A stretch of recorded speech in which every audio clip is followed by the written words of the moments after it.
Bibsy isn't what you'd call greedy, but she does want more of almost everything whenever humanly possible. More finger knitting, more do-gooding, more dessert, more bike rides with Natia, and more visits from Nana Berry. More answers, and always more questions. Some people would call this greed. Bibsy calls it passion. For example, in 3rd grade, there's exactly 1 science project per quarter, and Bibsy is passionate enough to know that's nowhere near enough science projects.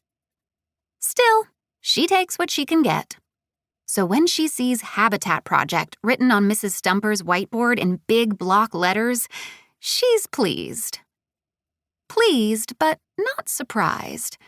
Natia's teacher, Mr. Moon, announced the project a whole day early, so Natia told Bibsy about it tout de suite, which means something like right away in French, giving Bibsy a bit of a head start. And honestly, if there's one thing that Bibsy loves even more than dessert, it's a head start.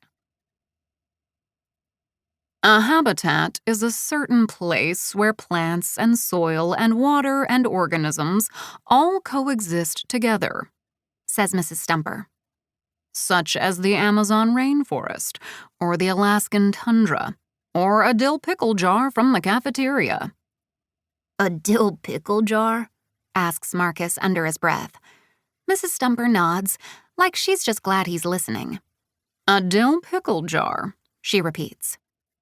Bibsy agrees with Marcus. A pickle jar is not exactly what you'd call a dream habitat. She's about to say so when Mrs. Stumper gives her a look that means, "Not now, Bibsy." So, students, Mrs. Stumper continues, we are going to take a field trip to help us learn about these habitats. Bibsy raises her hand then, with passion. Mrs. Stumper sighs. Bibsy keeps her hand up. Yes, Bibsy, says Mrs. Stumper. But when you say these habitats, says Bibsy. Is this a question, Bibsy? This doesn't sound like a question, says Mrs. Stumper. Mina looks at Bibsy like she's squarely on Mrs. Stumper's team. So Bibsy turns what she was going to say into a question. Easy-peasy and lickety-split.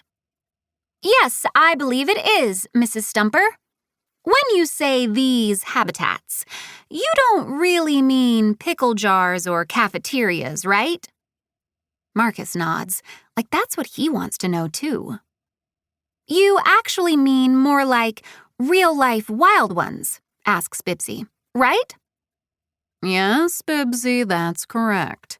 We're going to study real-life habitats in order to make our own. As I was saying... Mrs. Stumper only ever explains the teensiest bit of anything, so Bibsy often takes it upon herself to clarify things. She doesn't mind. She's glad to do it. The good news. On Friday, all Echo Elementary 3rd graders will walk to PV Park to study habitats.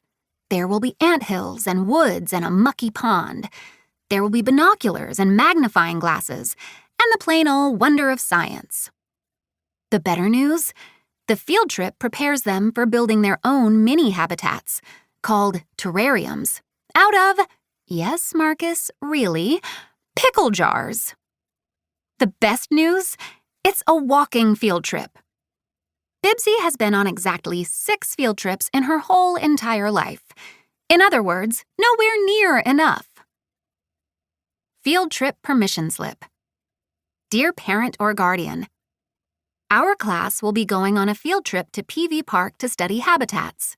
Date, Friday, March 7th. Time, 10 a.m. Please fill out and return the bottom portion of this page. Thank you. My child, blank, has permission to attend the field trip. Parent guardian signature.